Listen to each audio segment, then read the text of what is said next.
La Bibliothèque nationale de France. Dans le cadre du forum Génération Égalité, l'autrice Frédérique Berthet revient sur le témoignage que Marceline Loridan, rescapée de la Shoah, a livré dans le film Chronique d'un été de Jean Rouch et Edgar Morin. Bonjour à tous, bienvenue à cette nouvelle séance du cinéma de midi consacrée au cinéma documentaire. Alors aujourd'hui, exceptionnellement, nous n'avons pas de film à vous projeter, mais il sera bien question de cinéma et de cinéma documentaire avec une rencontre autour de Marceline Loridan-Ivens. Nous sommes ensemble pour 1 heure environ. Cette rencontre intervient dans le contexte du forum Génération Égalité, un rassemblement mondial pour l'égalité entre les femmes et les hommes organisé par l'ONU, et que la BNF a choisi d'accompagner tout ce printemps par des rencontres, des billets de blog autour de figures féminines, femmes artistes, femmes pionnières, femmes qui ont marqué leur temps. Et c'est bien sûr le cas de Marceline Loridan-Ivens. Alors je me présente, je suis Alexia Vanet, je suis chargée de collection pour le cinéma documentaire au département son, vidéo, multimédia de la Bibliothèque nationale de France. Et avec moi, j'ai le plaisir d'accueillir Frédérique Berthet. Bonjour Frédérique. Bonjour. Alors Frédérique, les fidèles du cinéma de midi vous connaissent bien. Vous êtes maître de conférences habilité à diriger des recherches à l'UFR Lettres, Arts, Cinéma de l'Université de Paris. Vous êtes membre de la commission de recherche historique de la Cinémathèque française et je suis très contente qu'aujourd'hui on vous découvre sous une nouvelle casquette puisque vous êtes également autrice. Votre dernier livre s'appelle Nevers, il est paru en 2020 chez POL et avant cela vous aviez publié La Voix manquante, que voici, toujours chez POL, donc paru en 2018, et qui est une enquête sur l'apparition de Marceline Loridan-Ivens dans le film de Jean Rouch et Edgar Morin, Chronique d'un été. Ce livre très réussi a obtenu le prix du livre du cinéma 2018, décerné par le CNC. Bravo. Alors justement, Marceline Loridan-Ivens, c'est une figure importante du cinéma documentaire. Elle est née en 1928, décédée en 2018, et elle a une particularité, c'est que c'est une femme qui a 3 noms. Elle est née Marceline Rosenberg. On la connaît dans le film Chronique d'un été sous le nom de Marceline Loridan. Et puis, elle est devenue plus tard Marceline Loridan-Ivens. Et peut-être pour les spectateurs qui ne la connaissent pas bien, qui ne sont pas familières de son œuvre, pouvez-vous nous dire qui est Marceline Loridan-Ivens? Comment résumer sa carrière et l'œuvre qu'elle laisse? Merci beaucoup pour cette question. C'est une ample question, mais pour y répondre dans un premier temps, peut-être que je peux m'appuyer sur une plaque signalétique que l'on peut trouver lorsque l'on se promène au bord de la Seine aujourd'hui. Il y a une promenade, Marceline Loridan-Ivens, qui lui est dédiée et qui nous dit qu'elle est cinéaste, écrivaine et rescapée des camps d'extermination et de concentration nazis. Donc Marceline Loridan-Ivens, dans la dernière partie de sa vie, à partir de la mi-temps des années 2000, est devenue une inlassable témoin dans l'espace social, dans l'espace médiatique, qui a participé en fait de la construction et la transmission de la mémoire des camps en tant que juive rescapée, puisqu'elle était déportée à Auschwitz-Birkenau, alors qu'elle venait tout juste de passer l'anniversaire de ses 16 ans. Elle a été arrêtée à 15 ans et déportée à Auschwitz en 2016. Donc elle a une carrière en quelque sorte très importante dans l'espace médiatique, et je dis carrière parce qu'elle est intervenue pour aider en fait à la construction de cette mémoire de la Shoah avec d'autres rescapés juifs, mais elle l'a fait d'une manière singulière, et en particulier à ce moment-là de sa vie, en tant qu'écrivaine, disait-elle, et en s'appuyant donc sur 3 ouvrages à caractère biographique qui trace à la fois son portrait de cinéma, son portrait de femme, et puis ce portrait de rescapé. Donc c'est Ma vie Balagan en 2008, c'est Tu n'es pas revenu en 2015, et puis c'est un dernier film qui s'appelle L'amour après. Donc c'est une femme dont les spectateurs se souviennent peut-être pour ses tenues extrêmement soignées, très stylisées de noir, rehaussées de brillant, et une couleur de cheveux absolument singulière qui la distinguait des autres déportés.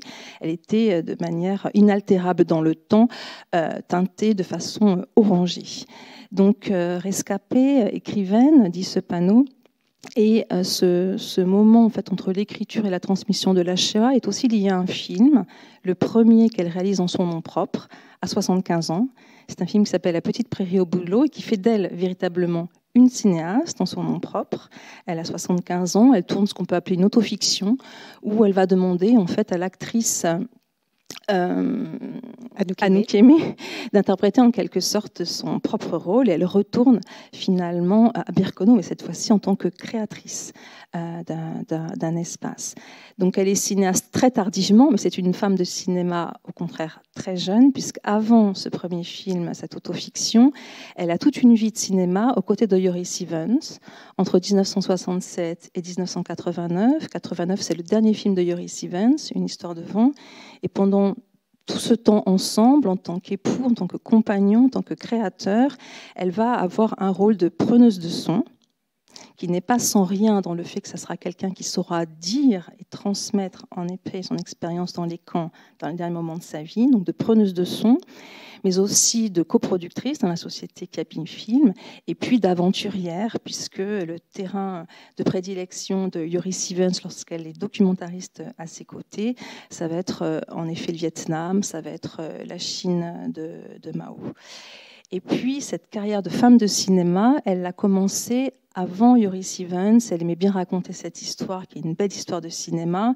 Finalement, elle était tombée amoureuse d'elle en la voyant dans un film.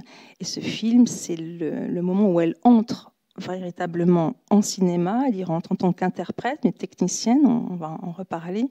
C'est donc Chronique d'un été, le film de Jean Rouch et d'Edgar Morin, où elle va apparaître sur grand écran, où elle va irradier en quelque sorte l'écran. Il y a d'autres protagonistes, mais elle a une forme de singularité qui va la faire se détacher. Et le film sort sur les écrans en 1961, et il sort d'abord à Cannes. Donc ça va être finalement une vedette de Cannes qui rentre dans l'histoire et dans l'histoire du cinéma au printemps 1961. Alors, c'était d'autant plus intéressant de nous pencher sur votre livre et sur Chronique d'un été que pour ce film, la BNF conserve dans ses archives l'ensemble des enregistrements sonores qui ont été faits au moment du tournage de film, donc toutes les prises de son, y compris celles qui n'ont pas été conservées. Et votre livre, c'est vraiment une enquête à partir de ce matériau-là qui est à la BNF. Donc on voit que Marceline Loridan-Ivens, c'est une femme de cinéma, une femme de l'image, et que Chronique d'un été, c'est son premier lien fort avec le cinéma. Donc dans ce film-là, c'est encore Marceline Loridan tout court. Et vous, quand vous avez entrepris ce livre, vous faites part d'un double projet qui rejoint vraiment notre propos aujourd'hui. D'une part, vous souhaitiez écrire sur l'émotion au long cours que procure le film Chronique d'un été, prendre le pouls du film, donc ça c'est peut-être le matériau des archives, et d'autre part, être du côté des femmes dans ce film. Alors comme vous le disiez, il y a d'autres femmes qui apparaissent dans Chronique d'un été, qui apparaissent sur plusieurs séquences, dans des séquences parfois marquantes. Comment cette figure de Marceline Loridan s'est apposée à vous ? Alors, je ne sais pas si je peux reconstituer la façon dont elle s'est imposée, mais peut-être une réponse de cinéma, elle s'impose à moi comme elle s'impose à d'autres, puisque finalement, c'est la première interprète ou la première participante du film, si l'on veut reprendre les termes très précis du générique, la première participante à apparaître à l'écran, et elle apparaît littéralement au centre de l'image, et elle est bordée de part et d'autre par le corps des deux co-réalisateurs. Donc elle s'impose finalement dans le film, c'est par elle que le film commence. Donc elle nous invite finalement aussi à la suivre. Donc ça c'est une forme de réponse, suivre finalement les indications du film. Une autre forme de réponse est de percevoir la trajectoire qu'elle va suivre dans le film, donc s'interrogeant donc comment le film commence avec elle, mais comment est-ce qu'il tâtonne avec elle, donc percevoir finalement les ajustements, les interrogations. On va peut-être dire que Chronique d'un été est un film qui est une expérience qui se présente comme une expérience de cinéma-vérité. Au départ. Alors peut-être que vous pouvez justement revenir sur le dispositif du film, parce que c'est un film très singulier qui a marqué son temps, qui a marqué l'histoire du cinéma documentaire, mais du cinéma tout court aussi. Oui, donc c'est un projet qui naît aussi d'une expérience de cinéma, qui naît d'une expérience festivalière de jurés qu'ont à un moment donné ensemble en Italie Jean Rouch et Edgar Morin, et qui leur fait décider en quelque sorte de conduire une aventure de cinéma et une aventure humaine ensemble. À ce moment-là, Jean Rouch est déjà un cinéaste chevronné. Il est ethnographe. Il a aussi le Niger de façon privilégiée pour terrain en fait, d'observation, mais aussi d'expérimentation du cinéma. Edgar Morin n'a pas fait de film. Il est sociologue, mais c'est quelqu'un qui est concerné par l'image de façon extrêmement à la fois scientifique et engagé de manière intime, puisqu'il a écrit sur le cinéma et l'homme imaginaire, sur les stars, et donc il s'intéresse beaucoup au procédé projectif que peut produire des films de fiction sur des spectateurs. Donc en fait, c'est une espèce d'alliance et d'alliage très singulier qui les conduit finalement à déplacer le terrain d'observation à la fois de l'Afrique à Paris, constituer une sorte de petite tribu parisienne qui leur permettrait de conduire l'aventure d'un film, qui soit une aventure humaine, où les interactions soient très fortes entre les participants. Et cette aventure vise finalement, avec des outils du cinéma légers, pour ne pas dire direct, et vise finalement à essayer de documenter, à essayer de traduire en mots, en sentiments, ce que sont les conditions en fait, d'existence psychologique, sociologique, professionnelle d'un petit aéropage qui va se constituer, qui va faire finalement le pouls du film. Alors, ce n'est pas un échantillonnage extrêmement scientifique, mais c'est malgré tout un ensemble de participants qui vont donner en quelque sorte la couleur de ce printemps et cet été 1960. Donc, des étudiants en philosophie, des employés, des ouvriers, une secrétaire, des proches de Jean Rouch, de Edgar Morin, qu'ils vont finalement suivre en leur demandant de participer de façon intime. Et pour eux, intime, ça veut dire pas simplement de répondre aux questions comment vous vivez aujourd'hui, mais comment vis-tu personnellement, c'est-à-dire est-ce que tu peux t'impliquer dans la question que je te pose de façon finalement à ce que à la fois ta réponse transforme le film et te transforme toi-même. Donc c'est une aventure assez modeste, mais malgré tout très professionnelle. Il y a un producteur qui est un producteur extrêmement chevronné, aguerri, qui est Anatole Daumont, qui est aux commandes, qui a signé une année auparavant, notamment Hiroshima, mon amour d'Alain Resnais, qui est aussi le producteur d'un très grand nombre de films dits de courts-métrages de qualité, dont Nuit et brouillard d'Alain Resnais également sur les camps. Donc un producteur qui va financer ce film, c'est-à-dire un producteur qui va dire à un moment, il faut que le film aussi s'arrête, il va falloir qu'il fasse 1h30 pour sortir en salle, que les spectateurs aillent le voir et qu'il y ait un retour sur investissement. Donc ce qui est important peut-être de saisir, c'est que c'est un film de cinéma dont la vocation est vraiment de s'installer en salle, mais qui a effectivement en quelque sorte pour libido, pour machine à désir, un projet un petit peu techniciste, s'appuie effectivement sur les moyens du cinéma dit léger, avec des tentatives de synchronisation image-son. Et on est en 1960, c'est encore tout récent, ça. Qui est extrêmement récent. Et on y reviendra peut-être avec des exemples précis du film, qui est très singulier et qui vise finalement à faire que les spectateurs puissent en direct saisir quelle était l'aventure du film. Donc il y a vraiment un parti pris en quelque sorte d'authenticité, un peu un parti pris réflexif qui est aussi extrêmement singulier pour l'époque, où il va s'agir de faire un film qui va montrer en quelque sorte comment le film se fait. Et pour revenir à la question sur qu'est-ce qui m'a aussi séduit dans le fait de suivre Marceline, c'est qu'en effet, elle est un bon fil pour voir comment le film se fait en quelque sorte, et ce que fait aussi un film à ses participants, comment il se transforme au fur et à mesure que l'expérience du film s'étire, puisque le film, les premières prises de vue et prises de son ont lieu en mai 1960, que le gros du tournage finit à l'automne 1960, donc c'est quand même...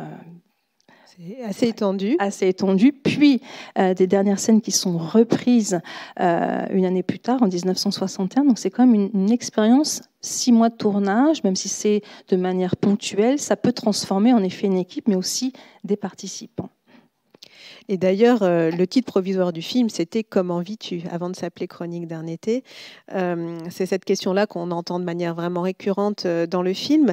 Et vous écrivez dans La Voix manquante, ce film travaille au présent. Donc on va y revenir sur cette question du présent de l'été 1960 et du passé qui essaye d'entrer dans ce présent. Et nous aussi, 50 ans plus tard, 60 ans plus tard, comment est-ce qu'on perçoit le film ?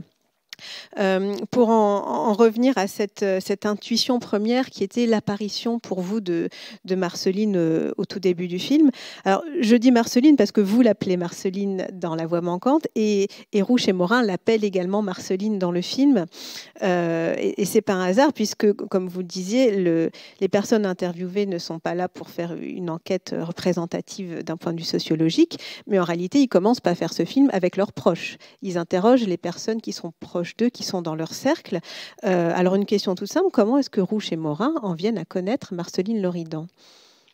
Donc c'est Edgar Morin qui en quelque sorte introduit Marceline dans le film, puisqu'elle a participé à un groupe, Socialisme ou Barbarie, dans lequel elle a également milité.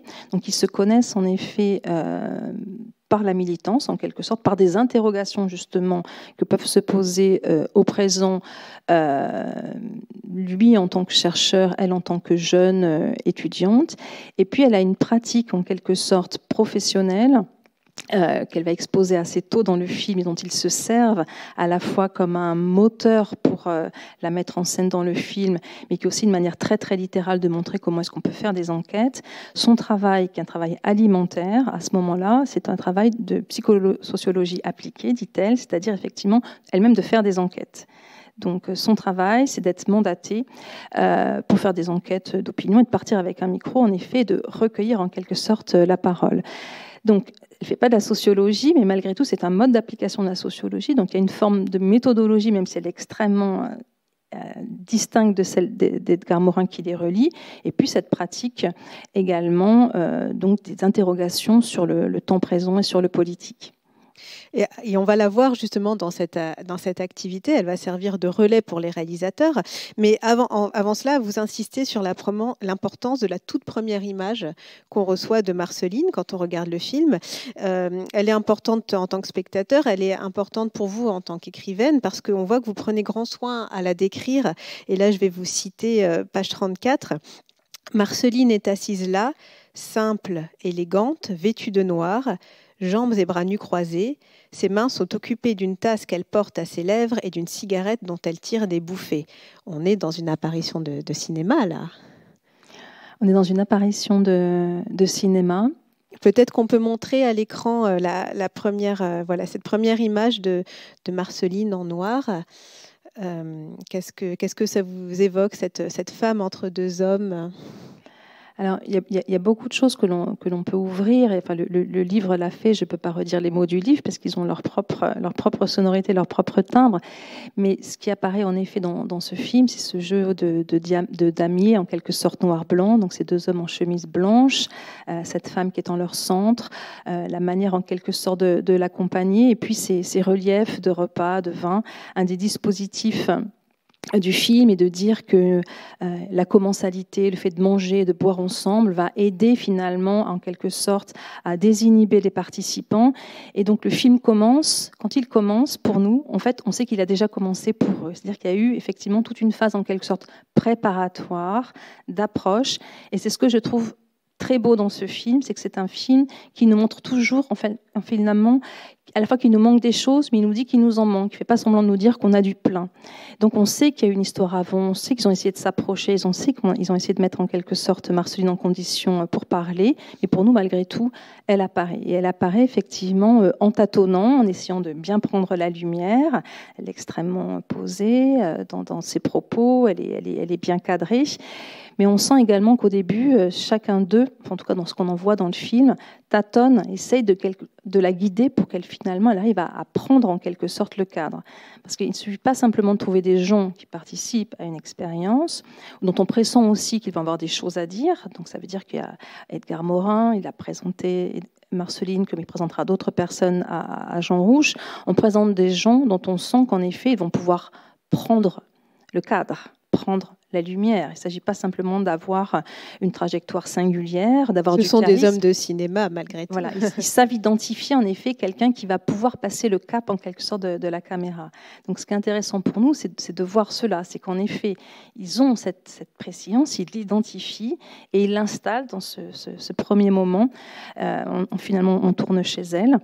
dans son intimité, et il l'invite en quelque sorte à participer de façon intime, disent-ils, mais il nous invite nous aussi à suivre une aventure qui, pour finalement expérimentale ou de recherche, nous dit-on, cette aventure est aussi une aventure intime. Il va falloir accéder à une forme d'intimité, mais qui se bâtit pour le cinéma.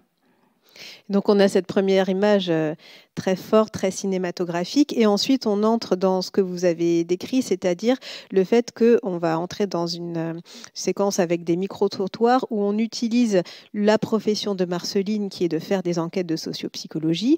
Elle devient en quelque sorte le relais des réalisateurs dans la rue. Elle est aussi pour le spectateur une forme de porte d'entrée dans le film. On peut voir la deuxième image de Marceline avec son micro qui fait ses interrogations. Elle a un rôle tout de suite particulier par rapport aux autres proches qui sont interrogés dans le film. Comment est-ce que Rouch et Morin la positionnent vis-à-vis d'eux ? Est-ce qu'ils lui donnent une autonomie pleine ou est-ce que finalement elle n'est qu'un relais de leur propre vision ? Quelle est son indépendance à ce stade du film ? Alors à ce stade du film, dans le montage, donc comme les spectateurs peuvent le voir, on a déjà finalement deux directions qui nous sont proposées très simplement. Donc l'une qui consiste à la mettre au centre du cadre, c'est-à-dire à lui demander de parler d'elle-même. Donc qui es-tu, Marceline ? Comment vis-tu ? Donc se décrire. Comment peut-elle se décrire et qu'est-ce qu'ils vont retenir de cette description-là ? Donc une forme d'individualité où il lui délègue en quelque sorte un rôle en quelque sorte d'autonomisation, et puis un autre rôle qui va être en fait de faire parler les autres. Et on va être sur deux registres très différents. Quand il s'agit de parler de soi-même, donc selon l'image précédente, on va être dans quelque chose qui va nécessiter pour elle en quelque sorte de choisir ce qu'elle peut dire ou ne pas dire, mais aussi comment essayer de jouer au maximum ce jeu de la vérité pour finalement répondre au projet. D'ailleurs, quand on écoute les entretiens, elle est très tâtonnante au début elle-même. Oui. On la sent un peu intimidée par le dispositif. Elle est très intimidée, elle ne sait pas dans quelle direction ils veulent aller, elle a un petit peu peur de ce qu'ils peuvent effectivement lui dire. Elle essaie dans ce premier temps du film, notamment, de parler de sa détresse en tant que rescapée juive, de la difficulté en fait à s'adapter, et toute cette dimension-là qui l'a fait plonger en quelque sorte dans une voie un petit peu triste, une voie un petit peu rentrée, qui lui fait hésiter entre des généralités, des choses extrêmement précises, est une porte d'entrée finalement que les deux réalisateurs ne suivent pas. Ils essayent de la guider plutôt vers des choses extrêmement pratiques, beaucoup plus proches de son quotidien, de façon à avoir des réponses ancrées dans le présent. Donc, elle tâtonne, mais aussi elle comprend comment est-ce qu'ils peuvent poser des questions. Alors que dans ce moment-là, lorsqu'elle est du côté des micro-trottoirs, d'abord, elle n'est plus seule, elle est avec Nadine Ballot, qui est une actrice de Jean Rouch. Donc, elles sont deux copines, finalement. Donc, c'est une manière de positionner les femmes. C'est plus la femme hantée par son passé, qui va avoir un rôle singulier. Ça va être aussi une bonne copine, quelqu'un qui peut s'amuser dans le cadre d'un micro-trottoir. Et donc, là, ça va être des séquences où finalement elle va être missionnée en quelque sorte pour faire advenir la parole des autres, le micro-trottoir. Voilà, on interpelle en quelque sorte un passant, une passante, et des micro-trottoirs, c'est aussi des effets en quelque sorte des jeux, la facétie, les gens qui vous rembarrent, les gens qui acceptent, les gens qui font des bons mots, les gens qui se jouent des micros. Donc ça va être des registres aussi très très différents. Donc c'est ces deux moments où elle est seule entre Jean Rouch et Morin, puis ce moment avec le micro-trottoir. En fait, dans la réalité du tournage, on est au début du film et à la fin. Les micro-trottoirs sont vraiment faits à l'automne. Mais par la magie du cinéma, finalement, par la magie du montage, dans l'après-coup, on crée cette espèce de dynamique de départ, une singularité, puis tout de suite tourner vers l'extérieur, vers les autres, la possibilité de passer du sérieux à l'humour. On rit en fait dans ces premiers moments du film. Ah, c'est très frappant, hein, cette double tonalité entre le ton très badin des scènes dans la rue de micro-trottoir et puis cette première séquence un petit peu plus solennelle où Marceline est intimidée. Et justement, on peut peut-être écouter le premier extrait qu'on a à vous proposer, donc un extrait sonore qui reprend les prises de son de l'époque. On est au tout début du tournage, on est au 16 mai, et quand on écoute la discussion préparatoire entre Rouch, Morin et Marceline, il est clair qu'il dispose dès le début de cette information de son expérience de déporté et qu'il choisisse de l'écarter à ce moment-là. On écoute. Tu me diras quand ça y sera. Morin, on dira go quand ça y sera. Hein. Bonjour, hein, je suis là. Bon, vas-y, Ouais. Morin. Non, ça va. Écoute, Marceline, ce n'est pas sur cette déportation qu'on veut te questionner. C'est sur le fait que tu es déportée toute jeune. Oui. Tu avais 14 ans. Oui. Et tu n'as jamais eu 15 ans. Tu n'as jamais eu les 15 ans de tout le monde. Et cette chose, dans le fond, s'est répercutée sur toi quand tu es revenu parmi nous, et peut-être même aujourd'hui. Tu dis que tu es dans une crise aujourd'hui où ces images sont plus impressionnantes qu'à un autre moment. Oui. Mais on voudrait savoir de quelle façon, pas seulement dans cette crise, mais de quelle façon toi tu as pu réussir à vivre dans ce monde normal après être sorti de ce monde de folie. Va, une seconde. Va sur Marceline. Vous attendrez. Allez-y, attendez. Je veux dire que je trouve ça assez scandalisant, enfin, d'arriver encore à vivre après ce que j'ai vécu. Enfin, je comprends pas. Je comprends pas comment je peux faire des gestes quotidiens, regarder des vitrines dans la rue, enfin vivre quotidiennement. Oh, stop. Alors, Comment 6 premières?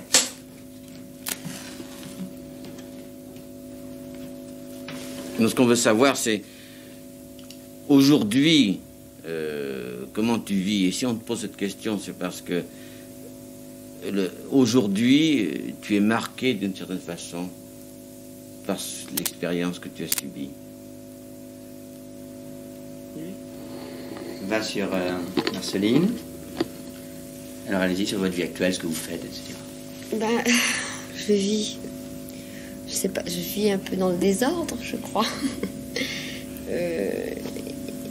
Il y a eu à la fois une impossibilité et un refus de m'intégrer dans une vie très, très structurée, petite bourgeoise ou bourgeoise même.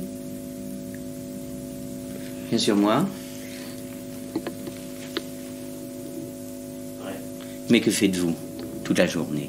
Par exemple, quand vous vous levez le matin, que faites-vous? Attends une seconde, sur Marceline. En général, je travaille. Quel travail? Je fais des enquêtes de psychosociologie dans une boîte de psychosociologie appliquée.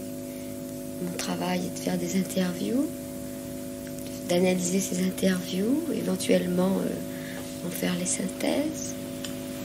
Ce qui m'absorbe quand même pas mal de temps, je crois. Ça vous intéresse? Non, pas du tout. Alors pourquoi le faites-vous? Je le fais parce que il y a des nécessités matérielles qui s'imposent. Je suis obligée de vivre, me nourrir, me loger. Ce sont les seules raisons pour lesquelles je le fais. Et puis il se trouve aussi que du fait, je crois en partie de mon passé, du fait aussi que je me suis retrouvée à mon retour de déportation assez seule dans la vie. Je n'ai pas eu la possibilité de faire ce que j'avais envie ou ce que j'aurais pu avoir envie de faire, ou en tout cas d'être dirigée. Donc c'était un extrait des enregistrements sonores pour le film Chronique d'un été à la date du 16 mai. Donc bien sûr, il y a un effet un petit peu vintage parce qu'il s'agit d'une prise de son des années 1960. Ce qui est très émouvant, évidemment, c'est d'entendre le film qui se fait aussi, d'entendre les indications de Rouchet-Morin. Sur le contenu de ce qu'on entend, il est très clair que Marceline commence à essayer d'amorcer une parole sur son expérience de déportée et qu'on la recentre sur toi, Marceline, aujourd'hui. Le mot qu'on entend vraiment dans la bouche de, je crois que c'est Edgar Morin, c'est aujourd'hui, c'est-à-dire qu'il connaît très bien le passé de déportée de Marceline. mais il choisit d'orienter la discussion vers la femme qu'elle est aujourd'hui et comment elle se débrouille en 1960. Et vous, Frédéric, vous êtes parfois sévère avec cette approche dans votre livre. Vous écrivez, page 144, « Chronique d'un été reste collé à son projet de départ. Il reste replié sur le terrain de son ethnologie parisienne, de son Paris 1960.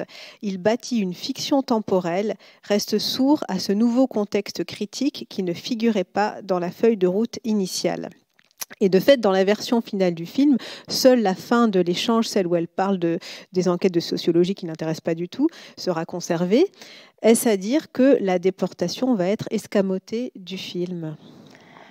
Alors, elle, en tout cas, elle est complètement absente de l'entrée dans le film. On ne rentre pas dans le film ni avec la question de la déportation, ni avec l'identité de Marceline comme déportée juive. On ne le sait pas au départ. Il n'y a rien qui permet de le dire ni de le voir. Je dis Marceline, en effet, parce qu'elle est interpellée dans le cadre du film avec son prénom. C'est une jeune femme qui s'appelle Marceline. C'est aussi un contexte années 60. On se tutoie beaucoup plus facilement et on s'appelle beaucoup plus facilement aussi par son prénom. Edgar Morin connaît très bien l'histoire de Marceline Loridan, autant qu'elle a pu lui raconter. Et il commence en fait dans la réalité du tournage, la réalité pour autant qu'on puisse la reconstruire avec ses rushs sonores. Donc on a quasiment 45 minutes en fait d'enregistrement, de bande, d'une multiplicité de prises, et finalement pour 3 petites minutes qui, pour les spectateurs, vont juste la présenter comme une jeune femme qui fait de la psychosocio appliquée, qui va participer à l'expérience du film. Mais ce sur quoi tâtonne Edgar Morin au départ, et ça est donc une expérience qui va exister entre eux, et qui vont en quelque sorte la former elle, en tant que participante au film, c'est qu'il l'interpelle tout de suite sur le fait qu'en effet elle a été déportée, et sur le fait que c'est des signes extérieurs. Il va l'interpeller sur son matricule. Il commence par lui dire: on ne peut pas te voir sans voir ton matricule, et on ne peut pas te voir non plus sans voir que tu as un accroc à ton bas et qu'il est filé. Et elle s'exclave en quelque sorte. Et ça, c'est intéressant pour nous en tant qu'indicateur aujourd'hui, pas dans leur aujourd'hui de 60, mais dans notre aujourd'hui. C'est en effet de voir la façon dont Edgar Morin essaye de dire qui elle est, mais comment lui la voit de l'extérieur, avec ses signes visibles, que sont à la fois sa féminité, sa gracilité, et puis cette marque qui est une énigme, même s'il en connaît, lui, le marquage documentaire. Il sait qu'elle a été déportée juive à Auschwitz. Mais en effet, le projet est vraiment de faire un film direct, un film qui soit en prise directe avec le temps. C'est pas tant que les prises sont elles-mêmes enregistrées en direct, son et images, c'est qu'il y a le projet qui est sans cesse anticipé, que quand le film va sortir sur les écrans, 6 mois ou 1 an plus tard, il faut que les spectateurs le perçoivent comme un objet direct et non pas daté. Donc il y a une espèce d'orientation un peu idéologique sur la question de qu'est-ce que c'est que le présent, en reléguant ce qui serait du côté du passé vraiment à quelque chose qui serait coupé du présent. Donc c'est intéressant aussi pour nous en termes de télescopage temporel, et c'est aussi une des choses qui m'a fait rentrer dans l'étude fouillée de ce film, qui m'a donné aussi envie de retrouver ces voix, comment est-ce qu'elles se parlaient, comment elles se sont expérimentées les unes les autres en s'écoutant, ou en se coupant, en se rabrouant, ou en se séduisant. C'est que aujourd'hui, couper un déporté en lui disant c'est pas cette déportation qui m'intéresse, mais c'est autre chose, c'est quelque chose qui est inaudible. Ouais. Donc c'est un bon indicateur des écarts temporels, des contextes critiques, des contextes historiques qui sont très très différents.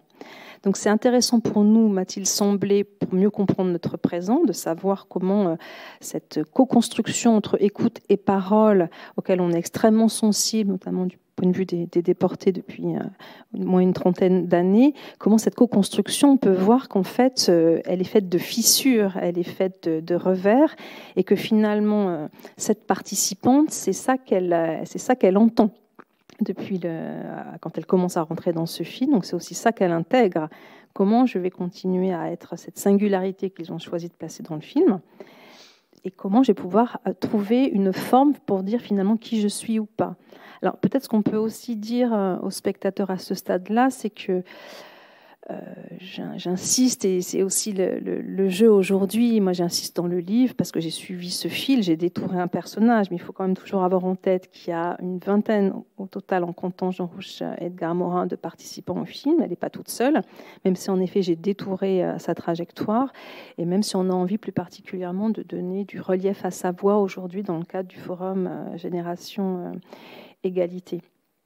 Donc, elle va finalement intégrer ce qui peut être audible ou pas audible dès le départ, dès ce 16 mai, en fonction de la façon dont on lui répond, la façon dont elle sent que l'écoute prend ou ne prend pas. Et puis, elle va aussi intégrer ce qu'on attend d'elle par rapport là, à ce qui est vraiment une spécificité qu'elle occupe dans le film et qui fait que c'est le début de sa carrière de femme de cinéma. C'est qu'en effet, il y a une pluralité d'interprètes que l'on va retrouver au générique. Ont participé à ce film puis une liste de prénoms ou de gens nommés par catégorie sociale, ou parfois aussi, c'est indiqué dans le générique, des passants croisés dans la rue pour justement honorer aussi tous ces truculentes scènes de micro-trottoir. Mais elle a malgré tout une fonction spécifique puisqu'elle a été engagée par la production, par Anatole Daumont, donc, et que dans son contrat apparaît très clairement qu'elle est technicienne. Alors évidemment, on sait aussi que les contrats, ce sont des habillages, ce sont des masques, il n'y a pas que les individus qui se masquent, il y a aussi des contrats. Mais malgré tout, elle est technicienne, elle est engagée comme telle, et donc elle est quand même chargée par la production et par le film de mettre les autres participants en condition de parler. Donc elle oscille sans arrêt entre le fait qu'elle va être elle-même exposée, pour dire finalement ce qu'elle est dans le cadre du film, mais aussi que son rôle est de mettre les autres en position finalement de baisser les masques, puisque c'est un des enjeux très forts de ce film. Est-ce que le fait d'être filmé peut permettre à un individu d'aller, de craquer en quelque sorte? Ça, c'est la mystique d'Edgar Morin. Plus on tourne longtemps, plus la scène nous emmène à la nuit tombée, plus tout le monde est sous, plus finalement on va pouvoir faire craquer la carapace, faire tomber les masques et atteindre à quelque chose qui est du côté de la vérité du sujet, alors que Jean Rouch, lui, va plutôt chercher la vérité du côté de la construction des masques, que les participants puissent s'inventer finalement des personnages. Pour lui, ça aussi, c'est une vérité du sujet qui est liée à la vérité du cinéma et qu'il suit en tant que cinéaste. Et je pense que dans l'extrait que vous avez fait entendre tout à l'heure, peut-être les auditeurs l'ont encore à l'oreille, ce qui est intéressant vraiment pour nous, et dans le cadre de la programmation du cinéma de midi, sur la fabrique du documentaire, c'est qu'on entend vraiment comment les voix se mettent en scène. C'est-à-dire que Edgar Morin, il a une voix qui est relativement monocorde en termes de registre vocal, mais aussi en termes de positionnement. Il a une vision spécifique par rapport dans cet exemple précis, par rapport à Marceline Loridan. Donc à la fois le ton de sa voix, mais la façon de conduire l'entretien va en quelque sorte être relativement univoque. Et on va avoir au contraire Jean Rouch, dont on perçoit comment sa voix change, à la fois en termes de débit, mais aussi vraiment en termes de timbre, en termes de dureté, en termes de douceur. Lorsqu'il s'adresse à Marceline, il sait que ça va être dans le chant, sa voix est très ronde, très cajoleuse. Et lorsqu'il s'agit de commander les prises, c'est un peu comme les secouristes, il faut faire extrêmement vite, donc des mots courts, des mots durs, et on sent qu'il a cette double détente. Il est à la fois dans le présent de la prise, mais il anticipe, il a une vision de ce qui pourra rester finalement ou pas au montage, et donc il commande les prises. Et tout ça, ce sont des partitions que chacun intègre très différemment, et on entend aussi comment finalement Marceline n'est pas encore une technicienne du son, mais comment ses émotions varient, et donc sa voix varie. Ce qu'on a retenu au début du film, c'est la voix guillerette. On n'a pas retenu tous les moments où elle allait rentrer justement dans une forme de gravité, parce qu'il faut commencer un film et une bonne entrée en matière, mais effectivement, c'est du côté d'une sorte de dynamique. Et pour pleurer, il faut finalement que le film se soit un petit peu écoulé et attendre qu'on soit presque aux 2/3 du film pour se dire, bon, c'est bon, on a les spectateurs, maintenant on peut leur mettre peut-être des séquences qui vont les amener un petit peu plus de gravité. Ce qui est frappant au début, c'est le rire de Marceline aussi, ce rire en cascade qu'on entend à de multiples reprises, qui est très beau à l'oreille et puis qui effectivement se tarit au fur et à mesure où on avance dans le film. Dans votre livre, vous parlez d'une dramaturgie réinventée. dramaturgie au sens où Rouch Morin et Marceline Loridan vont travailler sur des apparitions successives de Marceline et son histoire de déportée va ressurgir de manière progressive. Vous parlez d'une apparition par palier. Et en ce sens, on peut peut-être se dire que Rouch et Morin ont réussi leur pari parce que ce qu'ils ont réussi à faire, c'est de faire un film de son temps qui témoigne de à quel point les esprits n'étaient pas prêts à entendre cette histoire et à quel point il fallait y aller progressivement pour que ce récit puisse être entendu. Et ça nous amène vers notre deuxième extrait qui a été enregistré le 16 juillet. Donc on est 2 mois après le premier extrait qu'on a fait écouter. Le tournage a bien commencé. On est dans une scène de repas à l'extérieur avec Marceline, Rouch, Morin et plusieurs autres personnes. Et la question de la déportation revient là de manière beaucoup plus prégnante.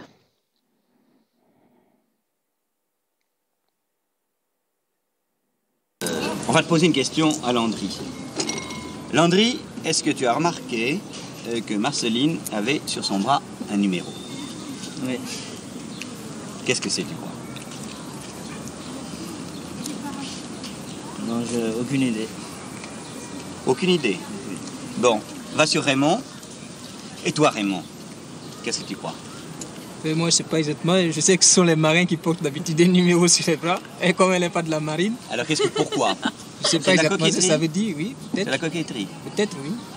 Mais pourquoi un chiffre, tout de même? Ouais. Pourquoi un chiffre? J'aurais pu mettre son numéro de téléphone. J'aurais pu mettre un cœur. Non, c'est pas le numéro de téléphone parce que c'est trop long. Tourne ton bras un peu qu'on le voit, et tu remonteras doucement. Et tu parleras à Raymond en expliquant. Hein? Ça peut pas être le numéro de téléphone parce que c'est trop long, 78 750. Puis je vois quelque chose en bas, comme un V. Alors, je ne sais pas exactement ce que ça veut dire. Mais tout d'abord, c'était pas un V, c'est un triangle qui est la moitié de l'étoile juive. Je ne sais pas si tu connais le symbole juif, qui est l'étoile à 6 branches. Et d'autre part, le numéro, c'est pas mon numéro de téléphone. J'étais déportée dans un camp de concentration pendant la guerre parce que je suis juive. Et c'est un numéro de matricule qui m'a été fait dans ce camp. Alors, c'est étonnant. Tu sais ce que c'est un camp de concentration? Oui, j'ai vu un film dessus sur les camps de concentration. Quel film tu as vu? Je ne sais pas exactement comment ça s'appelle, mais... Nuit et brouillard. Je crois Nuit et brouillard, oui. Voilà, donc là, la question de la déportation est enfin posée. Elle est même très, très indiquée par Rouch et Morin qui orientent délibérément la conversation vers ce sujet. Et on a Marceline qui est dans un rôle complètement différent de celui qu'on a vu au début, où elle explique, elle est très pédagogue, très bienveillante dans ses explications. Est-ce que là, on assiste à l'émergence d'un témoin, de ce rôle de témoin qu'elle va endosser plus tard? Alors, je ne sais pas si on peut aller jusqu'à dire qu'elle endosse ce rôle de témoin, parce que finalement, ce qu'elle dit là aussi est extrêmement liminaire. En quelque sorte, elle décode le code. Elle décode ce matricule qui peut en effet intriguer. Et elle le décode cette fois-ci à l'instigation de Jean Rouch. C'est lui qui oriente la discussion, qui traitait à ce moment-là en fait de l'indépendance du Congo, qui va orienter en fait la discussion en demandant donc à Marceline de parler en quelque sorte ce matricule. Et là aussi, on a à nouveau une indication très intéressante, puisque lorsque Jean Rouch commande finalement réoriente la discussion, en même temps, il commande la mise en scène. Je pense que c'est important dans le cadre du cinéma de midi de bien entendre la façon dont la mise en scène est au cœur aussi des dispositifs du documentaire. Il dit notamment parle plus lentement, tourne ton bras pour qu'on le voit, donc toutes sortes d'indications qui ne vont pas du tout être retenues au montage. Et nous, on va voir juste les effets de cette mise en scène. Mais ça veut quand même dire qu'à ce moment-là, les personnes qui s'exposent entendent qu'il y a quelque chose qui s'opère et qu'il faut qu'ils se mettent en disposition pour en quelque sorte répondre à la demande, parler plus lentement et puis expliquer. Il dit bien, Jean Rouch, tu vas expliquer et tu vas expliquer plus lentement. Donc en quelque sorte, elle explique, mais c'est à la fois une explication qui va créer un écho très important. La bande-son, on entend ces oiseaux, on entend aussi des gens qui sont en train de, plus ou moins, de jouer, de tâtonner, de rire pour savoir ce qu'est le numéro. Et dès qu'elle a fini d'expliquer, finalement, il y a un silence que l'on entend. Donc, on sent l'émotion que cela crée sur la bande-son. C'est très impressionnant. Hein. Et effectivement, sur les spectateurs. Mais si on retient ce qu'elle dit, très liminairement, on ne sait pas où elle a été déportée, ni quand, ni à quel âge, ni ce matricule lui a été fait. Donc c'est une explication très liminaire. Donc je pense qu'on peut parler effectivement vraiment d'explication, mais absolument pas de témoignage avec ce que ça peut engager justement de restitution du vécu. Et ça, c'est la partie didactique que vous avez très bien repérée et en effet sur lequel elle va beaucoup travailler dans les dernières années de sa vie à partir des années 2000 et après La Petite Prairie au boulot, c'est-à-dire transmettre. Mais quand elle va transmettre à la fin de sa vie, elle va transmettre avec des émotions. Et là, ce qui est très intéressant pour nous, par rapport justement aux autres registres de voix que vous avez pu donner à entendre tout à l'heure, c'est qu'elle est au-dessus de l'émotion. Elle transmet vraiment de manière très dégagée. Je pense qu'il y a aussi une autre chose qui est peut-être un indicateur du temps présent, aussi pour les spectateurs aujourd'hui. C'est ce jeu autour du matricule. Et ça, c'est une chose qui est intéressante parce que ce que vont dire Landry et Raymond à ce moment-là, qui tâtonnent, est-ce que c'est ton numéro de téléphone, un numéro de la marine, ça fait rire, mais en fait, ce sont vraiment des éléments presque documentaires que Marceline a livrés et Jean Rouch et Edgar Morin le 16 mai. Elle leur a dit, mais écoutez, moi, mon matricule, voilà toute la pléiade d'histoires que j'ai sur ce matricule.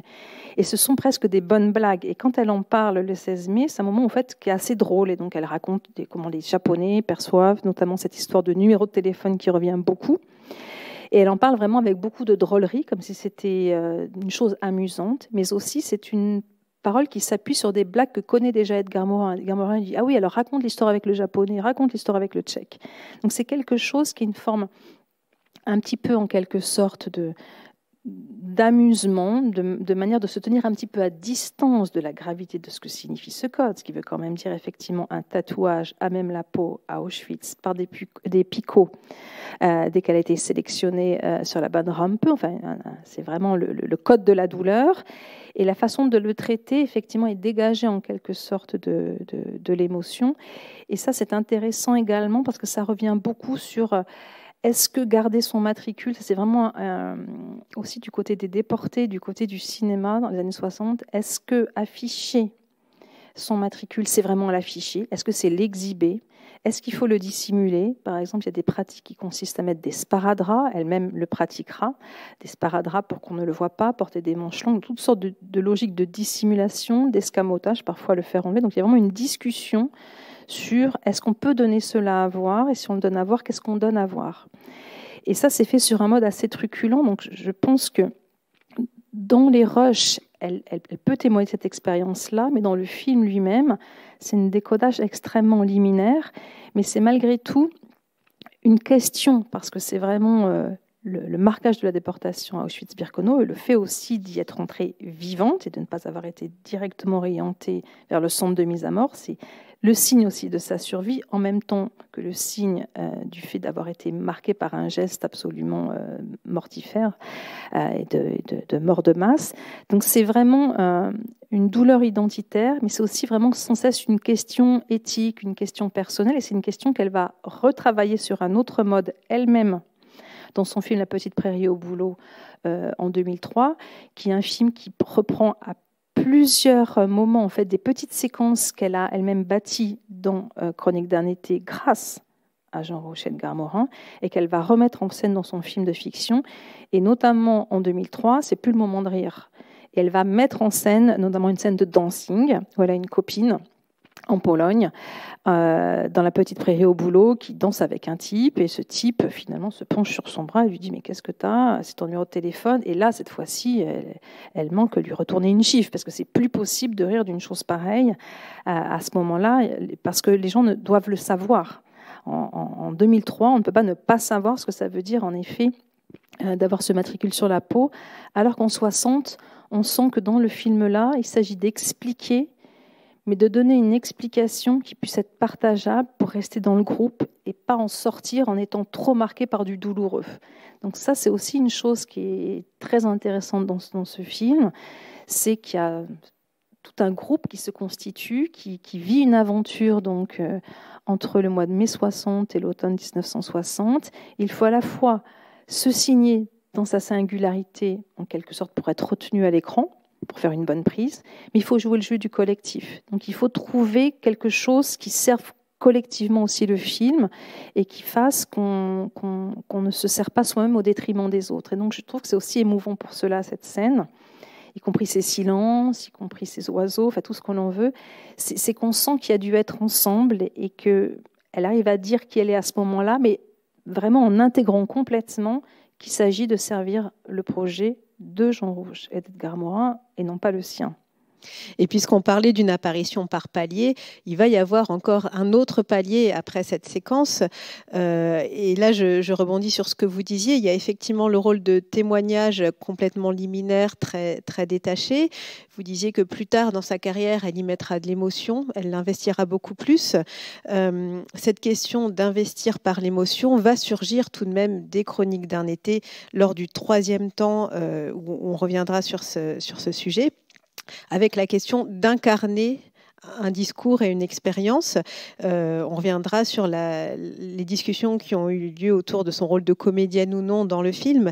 Mais déjà, pour resituer la séquence, bien sûr, je parle de la séquence du 15 août, où l'on suit Marceline dans Paris, qui raconte d'un trait son histoire en s'adressant à son père disparu. On peut montrer peut-être un des visuels de cette séquence. C'est une séquence extrêmement émouvante. On n'est plus du tout, là encore, on change une nouvelle fois de registre par rapport à ce qu'on vient d'entendre. Une séquence qui a été remarquée au moment de la sortie du film, qui a été commentée, qui a été largement citée depuis. En quoi cette séquence peut être considérée comme la clé de voûte du film ? Alors, déjà dans sa forme, il y a une singularité. Oui, peut-être plusieurs éléments. Peut-être clé de voûte, elle arrive à peu près la 54e minute sur 1h26. Donc il y a une forme de coda qui va être donnée dans le montage du film. Cette coda, en fait, Jean Rouch et Edgar Morin, on a l'intuition assez vite, puisqu'il y a eu toutes sortes en fait de scénarios de montage, y compris avec un film qui allait jusqu'à 4 heures. Donc il y a évidemment des scènes qui ont été gardées ou pas gardées. Et celle-ci, dans toutes les occurrences, était une scène vraiment clé qui ne pouvait pas ne pas être dans le film.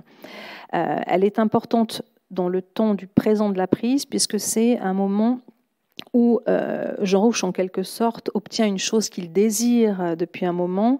Il obtient, avec la venue de Michel Brault, qui est un cinéaste de l'Office national du film au Canada, il obtient en fait des micro-cravates qui vont être placées sur Marceline Loridon et qui vont permettre finalement cette perception en fait d'un quasi-monologue, comme si elle était seule, alors qu'en fait elle va être enregistrée évidemment par une caméra qui est mise dans le coffre d'une 2 chevaux et qui a quelques distances d'elle. Donc ce qui est très important, c'est que c'est aussi un moment d'émotion très fort du point de vue du cinéma. C'est que, en quelque sorte, Jean Rouch arrive, voilà, au bout de 3 mois de film, à obtenir quelque chose qui fait que la technique, en quelque sorte, suit aussi ses désirs, ses intuitions, c'est-à-dire sur la saisie du présent. Donc, il y a une émotion qui est liée à cette irruption, en quelque sorte, technique, et probablement chacun des protagonistes à ce moment-là, ceux du côté technique comme Marceline, sait qu'il se passe quelque chose en termes d'innovation. Donc il y a une carte vraiment à jouer. Donc ça, c'est le cinéma enregistre aussi ses propres émotions de cinéma. Donc ça, c'en est une très forte qui va déterminer cette séquence. Un autre élément qui est effectivement extrêmement fort, c'est que comme le film pour Marceline commence depuis le mois de mai, comme elle participe elle-même en étant filmée, mais qu'elle aide les autres à se construire, qu'elle voit aussi les rushs, elle voit ce qui marche et ce qui ne marche pas. Donc elle peut progressivement aussi savoir comment est-ce qu'elle peut s'inventer une forme en quelque sorte de représentation dans le film. Elle a un certain savoir finalement sur le film à ce moment-là. Et puis ce qui peut aussi pour nous être une forme d'émotion importante, c'est qu'en effet on est bien dans un film du direct, un film qui a un marquage documentaire explicite, mais malgré tout, lorsque l'on prend la parole au cinéma ou en public, on le fait aussi en fonction de son vécu, c'est ce que lui demande Rouch et Morin, mais on le fait aussi en fonction d'une multiplicité de représentations. Comment on se représente soi-même, comment on se représente ce que l'on peut dire et que les autres vont entendre, mais comment aussi est-ce qu'on se représente sa propre image. Et Marceline Loridan est aussi une femme qui est pétrie d'images. Elle rentre au cinéma avec Jean Rouch Edgar Morin, mais c'est déjà quelqu'un qui a une très grande connaissance du cinéma, qui fréquente la Cinémathèque française, qui fréquente des jeunes étudiants, et on sait qu'il y a une pratique de la cinéphilie très importante, liée aussi à la philosophie dans les années 60. Donc le cinéma, c'est quelque chose qui existe, et elle a en tête des figures de femmes de fiction, qu'elle se représente et en quelque sorte qui vont la guider dans cette séquence-là. Donc ce qu'elle a de singulier aussi d'un point de vue formel, c'est qu'à ce moment-là, alors que c'est un film si collectif, Marceline Loridan est seule à l'image, puisque l'équipe technique est hors cadre. Mais aussi, ce qui est très singulier, c'est qu'elle va créer une forme d'interlocution. Elle dit « tu », mais cette fois-ci plus à Morin et à Rouch, elle dit « tu » à ce père qui n'est pas revenu. Donc il y a une émotion qui est très grande, qui est liée au fait de s'adresser à son père, et puis de s'adresser à un père qui n'est pas revenu, et donc à ceux qui ne sont pas revenus. Donc cette interlocution-là, elle est très, encore une fois, très étonnante, parce que c'est le seul moment dans le film où quelqu'un va s'adresser à quelqu'un qui n'est pas là, tout en restant malgré tout dans le film. Et elle le fait en s'appuyant sur des décors que propose Jean Rouch Edgar Morin. Voilà, même des films documentaires ont des décors, c'est-à-dire des lieux qui, parce qu'on les choisit comme lieu d'expérimentation et lieu d'enregistrement, mécaniquement deviennent des décors de film. Donc évidemment, ils n'ont pas bâti une fausse place de la Concorde et des fausses halles Baltard, mais ils ont choisi des espaces qui allaient créer une sorte de décorum et inscrire cette figure et cette voix dans un espace beaucoup plus grand qu'elle, si bien que ça peut résonner effectivement avec une histoire plus collective. Peut-être qu'on peut remontrer le visuel de Marceline, effectivement, seule place de la Concorde. C'est une séquence qui a été donc qui a mûri en fait au long du tournage, et d'ailleurs le fait que Marceline se soit intéressée aux questions de son fait résonance avec la manière dont elle pose sa voix. On n'a plus du tout la même voix qu'au début lors de l'extrait qu'on a entendu au mois de mai. Donc vous notiez effectivement non seulement que c'est un morceau inamovible du montage et que c'était une séquence incontournable dans toutes les hypothèses, mais également que les séquences précédentes ont été un peu agencées pour conduire jusqu'à cette séquence. Vous écrivez que c'est un déroulé qui remanie l'expérience de tournage. On a vu qu'il y a eu parfois des choses qui ont été tournées dans le désordre, qui ont été tournées à la fin, mais qui apparaissent au début du film, pour préserver puissance et vitalité la séquence du 15 août. Donc on a là des choix formels de la part de l'ensemble du trio, j'ai envie de dire, qui aboutissent à cette séquence. Et on peut aussi commenter la séquence à travers ce qu'elle ouvre dans la question des liens de la représentation de la Shoah dans le cinéma, et donc des liens entre cinéma et histoire. On avait entendu d'ailleurs dans le précédent extrait l'allusion à Nuit et brouillard, par exemple. C'était intéressant de conserver ça. Donc, là, je vous cite encore, page 110. La séquence du 15 août, en point d'orgue de la mise en scène progressive de ce que j'ai appelé l'apparition de Marceline, vaudra à Chronique d'un été de sortir de la seule histoire du cinéma direct, traverser les disciplines pour entrer dans l'histoire des survivants de la Shoah. Oui, alors c'est vraiment, je pense aussi, ce qui fait la richesse de ce film, vraiment comme film de cinéma ouvert que l'on peut revisiter aussi à distance. C'est que cette séquence extrêmement poignante qui décrit en quelques mots le moment où en fait Marceline revoit son père qui a été déporté avec elle en même temps à Auschwitz. Elle était à Birkenau, il était à Auschwitz 1. Et ils se sont croisés un moment dans le camp. Ils ont voulu effectivement se rapprocher et Marceline a été battue à mort. Donc elle raconte ce fait-là, mais avec des éléments très peu documentaires. Le mot Auschwitz, on ne l'entend pas dans le film. On entend très très peu de choses. Donc un mode vraiment d'évocation. Mais en quelque sorte, ça fonctionne de différentes manières. D'abord pour nous dire que le témoin est plutôt en puissance qu'en acte, puisque ça c'est un terme qu'on entend dans le film Chronique d'un été. Ce sont Rouch et Morin qui sont les témoins de l'authenticité des émotions de Marceline le 15 août, mais pas elle la témoin. Le terme témoin dans le film n'est pas du tout employé en disant Marceline est une témoin, c'est absolument pas dans l'espace critique du film. Ce dont témoignent les cinéastes de l'authenticité des émotions vécues et du fait qu'elle ne joue pas ce jour-là, mais qu'absolument elle est dans une situation, si ce n'est de transe, en tout cas de très grande authenticité par rapport à son histoire. Donc ça, c'est intéressant pour nous, puisqu'en fait aussi, au même moment, il y a quand même tout un champ social, aussi un champ juridique qui se modifie en dehors de Chroniques d'un été. Depuis 1956, Marceline Loridon a sa carte de déportée. Il y a un système qui a été créé en France pour reconnaître aussi les déportés. Donc il y a une reconnaissance aussi administrative, même si elle n'est pas sans poser question, mais en tout cas, ça existe. Il y a aussi la capture, effectivement, d'Eichmann. Il y a un certain nombre d'éléments qui se modifient en fait dans l'espace autour du film et qui ne rentrent pas en quelque sorte vraiment dans Chroniques d'un été. Alors, il n'y rentre pas de manière très littérale, mais malgré tout, le film saisit justement ce présent-là, si bien qu'il peut être réutilisé, et notamment les visuels que vous avez montrés, notamment Marceline dans la halle Baltard, faisant le récit très liminaire, encore une fois, en fait, de ce moment de déportation, va être réutilisé dans des films justement ou dans des ouvrages plutôt qui vont étudier la manière dont s'est construite la mémoire de la Shoah. Donc à des années de distance, on va réutiliser en fait ce segment du film comme étant finalement presque un album personnel. Et ça, c'est assez intéressant aussi pour nous, y compris, on le verra tout à l'heure, dans le cadre de son livre qui s'appelle « Et tu n'es pas revenu », qui est un livre qu'elle a donc fait paraître aux éditions Grasset en 2015 et qui est une lettre au père, à ce père qui n'est pas revenu, Slama Rosenberg. Mais finalement, c'est aussi une manière de déplier ce qu'elle avait posé dans Chroniques d'un été, à savoir une interlocution au père. Elle s'adresse au lui et elle s'adressera à lui à nouveau dans « Et tu n'es pas revenu ». Mais aussi dans « Et tu n'es pas revenu », le livre est sorti avec pour jaquette un photogramme de Chroniques d'un été, avec justement Marceline dans cette halle fantomatique qui vient signifier les gares, alors qu'on est dans les halles maraîchères de Baltard, comme si le film était finalement cette image-là, qui est une sorte d'évocation de la gare, alors de la halle en même temps. C'est utilisé ensuite comme si c'était en fait le fragment d'un album vraiment personnel, comme si c'était presque son album de famille qui pouvait être feuilleté dans Chroniques d'un été pour venir documenter des segments ensuite.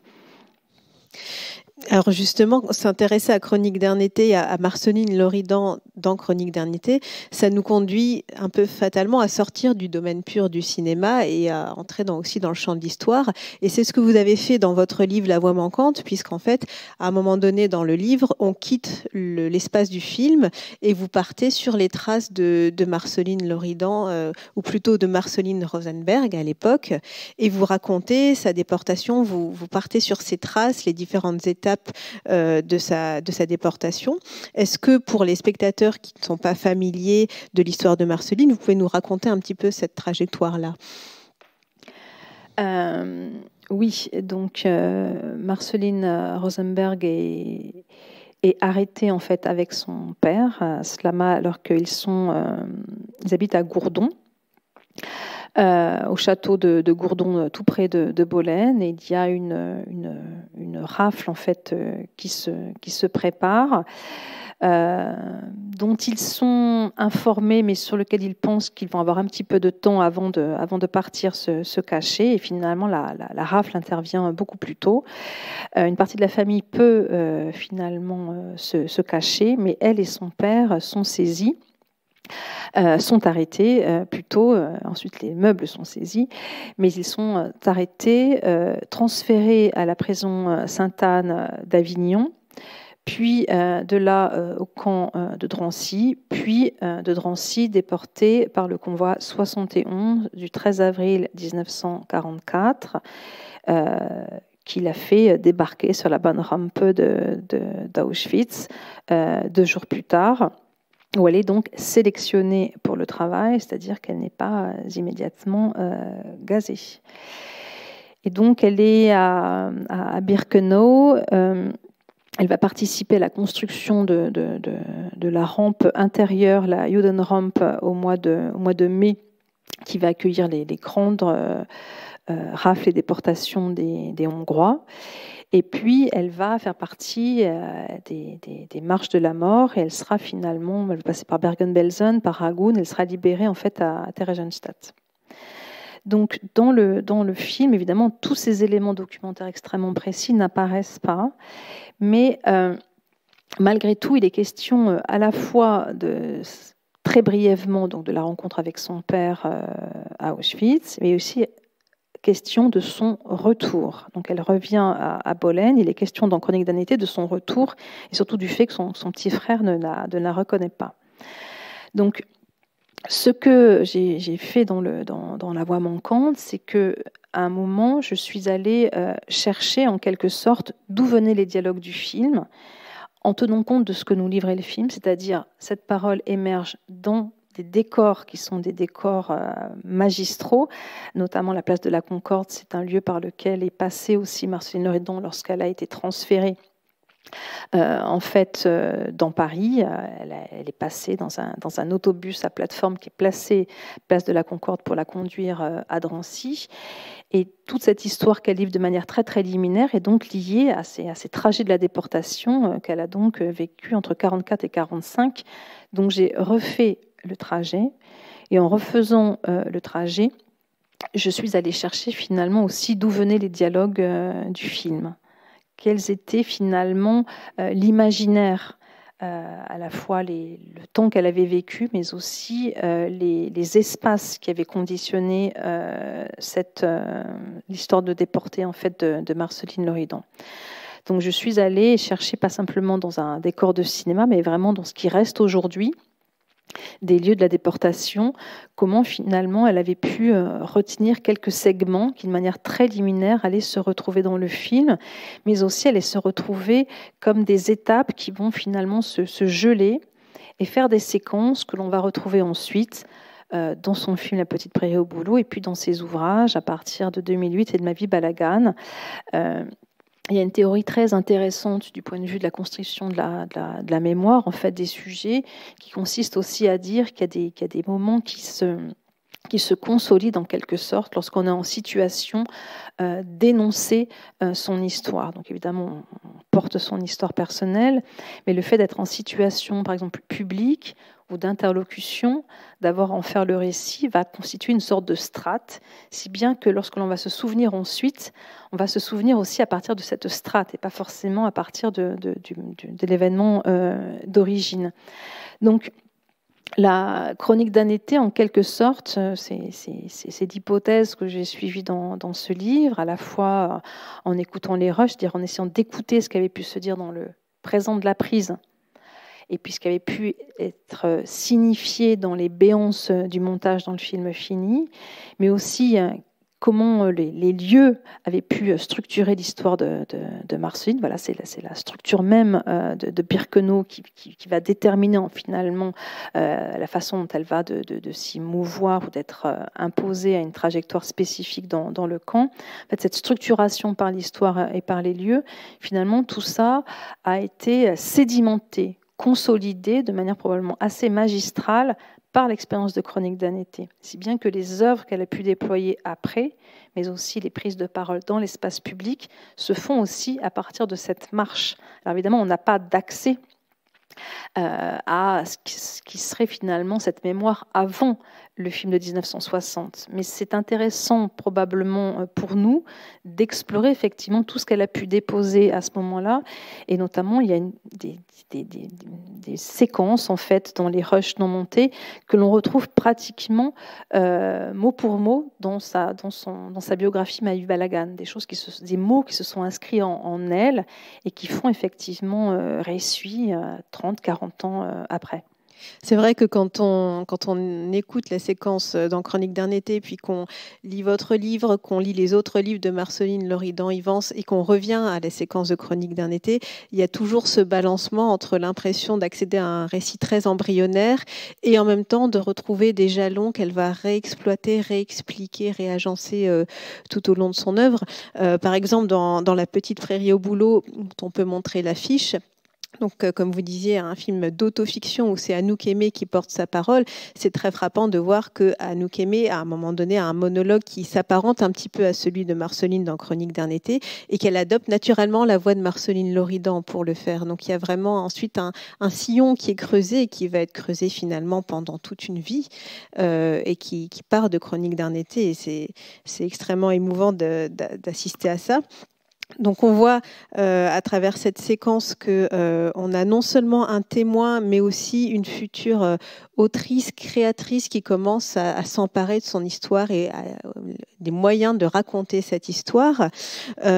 Si on avance encore dans le film, les toutes dernières séquences incluent quelque chose qui est assez moderne aussi, c'est qu'on filme la réaction des personnes filmées, on leur projette le film et on intègre leur réaction dans le film lui-même. C'est un petit peu une espèce de mise en abîme. Donc on voit les réactions des personnes filmées à l'écran qui ensuite débattent entre elles et notamment s'y entame un débat bien sûr sur la prestation de Marceline qui ne passe pas inaperçue et sa vocation supposée ou réelle de comédienne. On peut écouter notre dernier extrait. Bon, c'est bon pour autrui. Jean-Pierre, ça va. Les autres, Marceline, qu'est-ce que tu crois ? Moi, je crois que Marceline, dans le fond, elle voudrait devenir actrice, quoi. Alors, c'est pour ça... Alors là, moi, je suis curieux. Mon interrogation. Nous faisons un film vérité et ça aboutit à fabriquer une star, c'est-à-dire un sujet de roman pour toi. Enfin, de roman, d'essai, de... Mais l'essai est déjà fait. Mais c'est déjà fait. Un chapitre nouveau au livre. Tu crois qu'elle son désir profond est d'être actrice ? C'est un de ses... Oh, je crois que c'est une de ses envies permanentes. Alors bon, elle n'y croyait pas, mais maintenant elle peut y croire un petit peu. Voilà, une des envies de Marceline d'être comédienne, d'entrer dans le monde du cinéma. Alors c'est vrai qu'elle va y entrer dans ce monde en tant que réalisatrice, pour le coup. Quand on écoute ce débat aujourd'hui, on entend que Rouch et Morin récusent le fait que Marceline ait pu jouer. Eux, ils ont eu accès à une forme de vérité de son personnage qu'ils défendent. Mais est-ce qu'au contraire, on ne pourrait pas soutenir que peut-être, oui, Marceline a fait un travail de comédienne et qu'elle a donc amorcé un travail d'artiste en recourant à une forme d'artifice ? Alors, ce qui est sûr, c'est qu'elle est rentrée dans la mise en scène. Je pense qu'elle était extrêmement claire. C'est une des premières choses qu'elle m'a dites quand je suis venue la voir pour lui présenter le projet de La Voix manquante. Elle a dit c'est vraiment le film de Rouch et de Morin. Donc là, je pense que c'est vraiment très important de le redire. Mais ce qui est très important aussi, c'est qu'en effet, elle est rentrée dans la mise en scène. Donc elle est rentrée dans la mise en scène parce qu'elle a compris les enjeux du film, en même temps qu'elle a compris ce qu'elle pouvait finalement apporter au film. Et en effet, ce qu'elle apporte, c'est une certaine manière d'interpréter. Alors c'est vrai que le terme de comédienne est très rattaché au théâtre. Plus spécifiquement, il connote la fiction, mais ce qui est sûr, c'est que lorsqu'on est dans le champ du documentaire, de toute façon, on se pose toujours la question du persona, c'est-à-dire du passage entre la personne et le personnage. À partir du moment où vous êtes en situation de prendre un micro, d'être éclairé par un projecteur, d'avoir une caméra, vous êtes du côté d'une construction d'une forme d'extériorité de vous-même, aussi connectée soit-elle à votre propre intériorité, il y a du jeu. Donc elle sait jouer, elle a su jouer de cela. Et je trouve que toute cette discussion qu'il y a autour de savoir si elle est authentique, si elle est comédienne ou pas, je trouve que c'est une discussion très intéressante parce que j'y ai longtemps vu une sorte en fait de regard un peu surplombant que pouvaient avoir par exemple ces co-réalisateurs. Une femme qui est travaillée par un désir de cinéma, forcément c'est du côté de l'actrice. À aucun moment ils disent cette femme va être une documentariste, va prendre du son, va être une cinéaste, etc. C'est un peu condescendant la manière dont il parle de son envie de comédie. Alors je ne sais pas, parce qu'effectivement, on peut le voir comme une manière peut-être un peu réductrice, mais ce n'est pas du tout une critique, c'est plutôt comme là aussi une sorte de température du temps. On n'imagine pas forcément qu'une femme de cinéma puisse être autre chose qu'en effet quelqu'un qui peut être devant la caméra et donc du côté de l'actrice. Mais en même temps, c'est une très grande intuition qu'il a. C'est une très grande intuition qu'a en effet aussi Edgar Morin, mais qu'a aussi Jean Rouch, qui va la filmer, qui va dire tourne ton visage par là, qu'on voit ton beau visage, que tu prennes bien la lumière. Il saisit que c'est quelqu'un qui prend bien la lumière. En même temps, c'est une belle intuition qu'ils ont tous les deux de l'installer avec une place qui lui permette finalement de rester dans le cinéma. Donc c'est aussi un cadeau qu'ils lui font. C'est une co-construction, chacun a une place extrêmement différente. C'est à certains endroits une méconnaissance de la pluralité des places que peuvent occuper un sujet, puisqu'il pense qu'elle a un sujet très spécifique, mais aussi une femme de cinéma. Et à un autre endroit, c'est comme lui donner les outils pour que finalement elle puisse tracer ensuite le chemin qui va être le sien. Et ce qui est aussi très intéressant par rapport à cette question des stars, c'est qu'en fait le livre Les stars, Edgar Morin l'a fait paraître en 1957, donc bien avant la réalisation de Chroniques d'un été, bien avant que Marceline apparaisse à l'écran. Mais c'est un livre qui a un très grand succès, qui a été de multiples fois réédité. Et dans la dernière réédition, il y a en fait l'inscription de Chroniques d'un été comme corpus sur les stars. Et Marceline, mais aussi une autre de ses comparses, Marie-Lou, vont apparaître parmi des figures possibles de stars créées par le film documentaire, si on veut reprendre notre credo cinéma de midi, mais aussi par le cinéma direct. Et je pense que c'est aussi une des choses qui font que ce film défie les années. Ça, c'est le propos d'Anatole Daudemont, de dire qu'il défie les années, c'est-à-dire qu'il se réinvente avec les années. C'est qu'il affiche en effet par les procédés de réflexivité que vous avez rappelé en quelque sorte l'authenticité de son dispositif, mais il affiche aussi par ses marques au montage, par son côté très bricolé, par ses séquences extrêmement émouvantes, parfois larmoyantes, il met vraiment en scène des aventures de vie qui fictionnent en quelque sorte. Ça ne veut pas dire que c'est faux. Ça veut dire que sans une part de jeu, on ne fait pas jouer le film. Et si on en revient à une discussion qu'on a eue un petit peu plus tôt, où on disait finalement ce dispositif échoue à faire entrer le passé dans le présent et à entendre la voix de Marceline, plus tard dans votre livre, vous allez nuancer votre propre propos en écrivant « À présent, je sais gré au film d'avoir opéré des choix décisifs, d'avoir installé au cœur du film un geste esthétique qui donne à une jeune femme, à une petite fille sans père, à une jeune juive rescapée d'un camp de concentration jouxtant un centre de mise à mort, la possibilité de parler de son histoire. » Je pense que cette notion de geste esthétique, ça fait partie des conclusions auxquelles votre livre parvient après 200 pages d'enquête. Mais c'est aussi une direction qui est indiquée par Marceline Loridan-Evans. C'est-à-dire qu'elle a aussi dans les dernières années de sa vie participé très activement, donc je le disais en ouverture, à la transmission de la mémoire de la Shoah, aller dans les écoles, intervenir, faire des conférences, etc.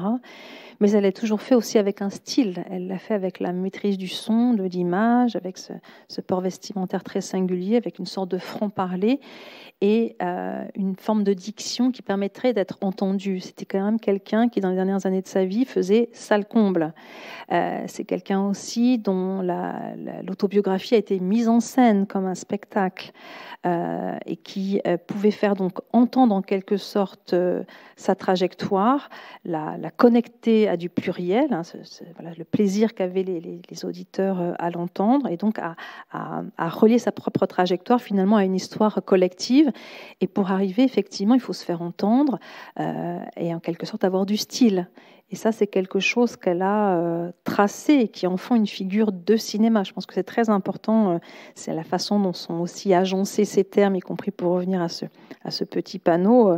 On peut aller se promener au bord de Seine, il fait beau.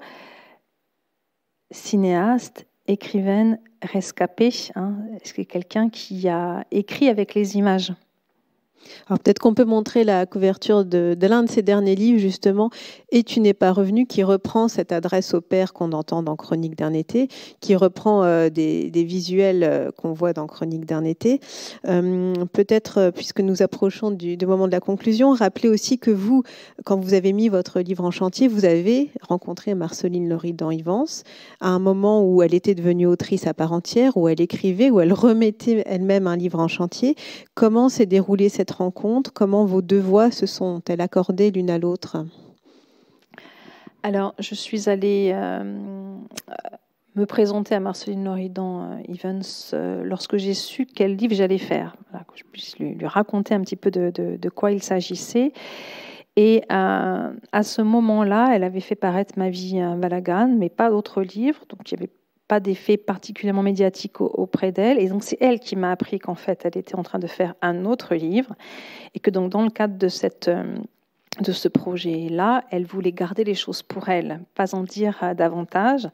Et donc, il avait été convenu en quelque sorte que chacun faisait le livre en fonction de son propre objet, puis on verrait bien en effet ce qu'il adviendrait de cette différence. Donc, c'était d'autant plus important que moi, j'ai déjà fait un livre précédemment avec Pascale Daumont, qui était une productrice et une distributrice, qui elle, finalement, n'avait pas d'œuvre en son nom seul, et où il a vraiment s'agi, en fait, de recueillir sa parole et de la bâtir pour la faire exister. Marceline Loridan-Ivens n'a absolument pas besoin de quelqu'un pour faire ce travail-là. Donc, en tout cas, je ne me suis pas du tout présentée pour mettre en scène sa parole. Je pense qu'elle pouvait le faire très bien toute seule, mais plutôt pour comprendre, en fait, comment, du point de vue presque phénoménologique, humain, technique, esthétique, comment finalement elle était rentrée en cinéma pour ne plus en sortir. Donc c'est cette hypothèse vraiment de départ. Et donc c'est aussi un travail qui montre comment, dans la proximité avec les images, les sons, dans l'analyse que l'on peut faire en fait des films, donc d'un rapport d'extériorité, comment aussi, en étant dans un rapport très rapproché à ce qu'ils produisent en termes d'émotions, ce qu'ils ont engagé aussi d'un point de vue humain, on peut finalement être extrêmement respectueux, mais aussi comprendre l'intimité des sujets dans les films. Donc je pense que c'est une des choses qui lui a plu, enfin c'est comme ça qu'elle l'a formulé, qui lui a plu dans ce livre, c'est de bâtir une intimité en étant à distance. Parce que ça s'est vraiment fait à partir, en quelque sorte, des constructions médiatiques qu'elle avait proposées, si on retient médiatique au sens très littéral, c'est-à-dire les médias qui l'ont en quelque sorte mise en boîte. Je pense que ce sera le mot de la fin. Merci Frédéric Berthet. Je rappelle votre livre La Voix manquante, paru aux éditions POL, qui se lit vraiment avec beaucoup de plaisir, avec une écriture extrêmement plaisante et tenue. Et on vous suit dans votre enquête du début à la fin. Avec grand plaisir. Merci également à Andrea Paganini, Jocelyne Rouche, Florence Dauman et l'équipe d'Argos Film qui nous ont permis de diffuser les extraits sonores que vous avez entendus. Merci au service des manifestations et de la régie qui ont permis à cette séance d'avoir lieu en visio malgré les circonstances. Et à bientôt pour une prochaine séance du Cinéma de Midi. Vous venez d'écouter un podcast de la Bibliothèque nationale de France. Retrouvez les conférences, rencontres et créations de la BNF sur toutes les plateformes de podcast ainsi que sur le site bnf.fr.